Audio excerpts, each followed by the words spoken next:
Hi అండి, welcome to Padmaja's kitchen. ఈరోజు నేను దోసకాయ పప్పు చేస్తున్నాను. దీనికోసం ఒక గిద్ద కందిపప్పు, దాంట్లో హాఫ్ గ్లాసు సాయి పెసరపప్పు వేసుకొని కొంచెం పచ్చివాసన పోయే వరకు వేయించుతున్నాను. దోసకాయ పప్పు ఇలా చేసుకుంటే చాలా టేస్ట్గా ఉంటుంది. కొంతమంది అయితే ఇవి వేయించేసి దీంట్లోనే దోసకాయ టమాటా అన్నీ వేయించేసి కుక్కర్ పెట్టుకుంటారు కడగకుండా. నేనైతే కొంచెము పచ్చివాసన పోయే వరకు వేయించేసుకొని దీన్ని తీసేసుకొని ఒక ప్లేట్లో తీసి పెట్టుకొని కడిగేసుకొని నానబెట్టేసుకున్నాను.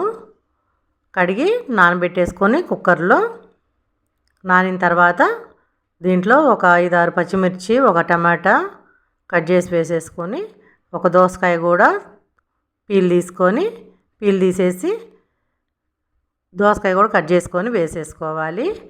గింజలతో వేసుకుంటేనే టేస్ట్ ఉంటుంది. ఒక దోసకాయ కట్ చేసేసిన తర్వాత దీంట్లోనే ఒక ఉల్లిపాయ,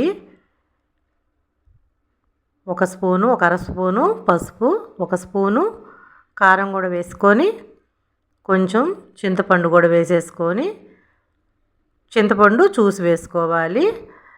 ఎందుకంటే దోసకాయ ఒక్కోటి పుల్లగా ఉంటుంది, అందుకని కొంచెం వేసాను. చాలకపోతే మళ్ళీ వేసుకోవచ్చు. కుక్కర్ మూత పెట్టేసుకొని ఒక 3 విజిల్స్, ఇదిగోండి 3 విజిల్స్ వచ్చిన తర్వాత పప్పు కొంచెం ఉడికింది.